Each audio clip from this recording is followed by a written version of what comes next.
যদি জোরে আওয়াজ করা চায় হতো তবে এতে আজাদ দেওয়াও জায়েজ হতো আর মিরাজ থেকে এসে নবী সাহাবাদের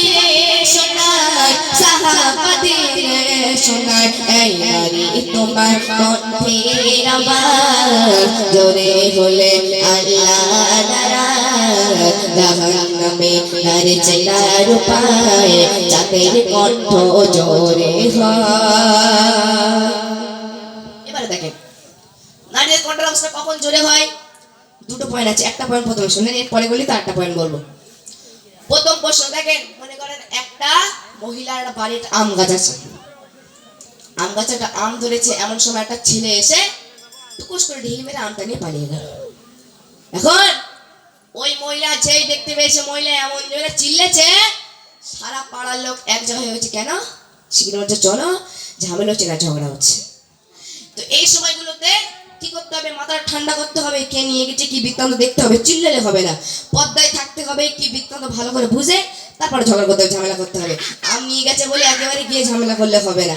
এখন তোমার আমটা চুরি করে না তো, হ্যাঁ না এরা আমটা চুরি করে, প্যারা চুরি করে, দেখ মাশাআল্লাহ। তারপরে চলে কবি লিখে দেখেন, ও গো আল্লাহ দেখো লাখো লাখো নবী পাঠিয়েছিল, সবাই তারা পুরুষ ছিল, নবুয়াত যারা পেল।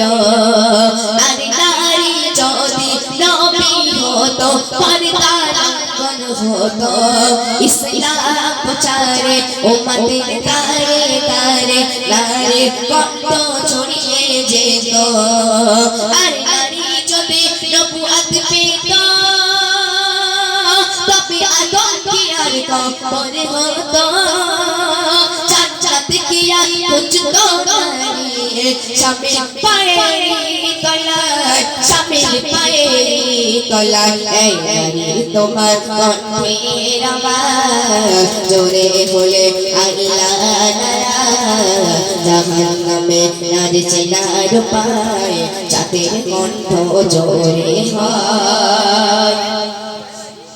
এবারে দেখেন আরেকটা বিষয়, এই সময়তে ম্যাক্সিমাম যারা আছে সবথেকে কণ্ঠের অবস্থা বেশি হয় কোন সময় ভাই বলতে পারবে? বাড়ি গেলে মারবে, হ্যাঁ বলছে স্বামীর সাথে ঝগড়া করার সময়। কোন সময়? স্বামীর সাথে ঝগড়া করার সময়। কেন? স্বামী শখ করে বলেছে, শোনো কালকে আমি মাইনে পাবো, তা তোমার জন্য একটা শাড়ি আনবো। কালকে রাত্রেবেলা স্বামী বাড়ি আসছে, বলছে আমার শাড়ি কই? বলছে আজকে মহাজন টাকা দিনি, কানেকশন ভালো হয়নি, আমি শাড়িটা কালকে তোমাকে এনে দেবো। স্ত্রী কি বলবে, তোমার ভাত আমি খাবো না, আমার এনে গেল, তুমি বিয়ের আগে আমি হ্যান দেবো ত্যান দেবো, এনে তো খুব আমার বিয়ে করে নে, এখন দিতে পারছো না কেন? তোমার ভাত আমি খাবো না, এই তোমার বাড়ি থেকে আমি চলে গেলাম।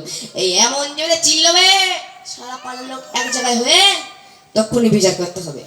আমার মায়েরা একটা কথা বলেছি দেখেন, প্রত্যেক নারীদের যাদের যাদের বিয়ে হয়ে গেছে আল্লাহ পাক বলছে, আমি আমার নবীর পরে আমার পরে যদি কাউকে সিজদা করতে বলতাম, প্রত্যেক নারীকে বলতাম তোমরা তোমার স্বামীকে সিজদা করো। যদি বলো না সুবহানাল্লাহ, স্বামীর পায়ের নিচে প্রত্যেক স্ত্রীদের জান্নাত, এই কথা মনে রাখবেন। শেষ সঙ্গে কবি লিখে দেখেন, ও গো যে নারীরা স্বামীর ওপর হুকুম তামিল করে, ভুলে যেও না তুমি সৃষ্টি হয়েছ পুরুষের পাম্পা জোরের ধারে।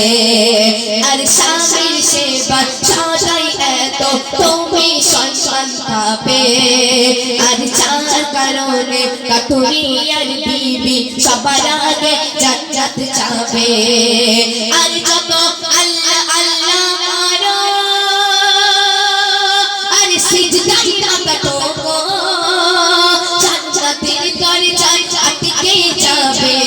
স্বামী যদি নারাজ হয়, স্বামী যদি নারাজ হয়, এই তোমার কণ্ঠের আওয়াজ জোরে বলে আল্লাহ নারাজ, জাহান্নামে নারীছে তার উপায় চাঁদের কণ্ঠ জোরে হয়, চাঁদের কণ্ঠ জোরে হয়।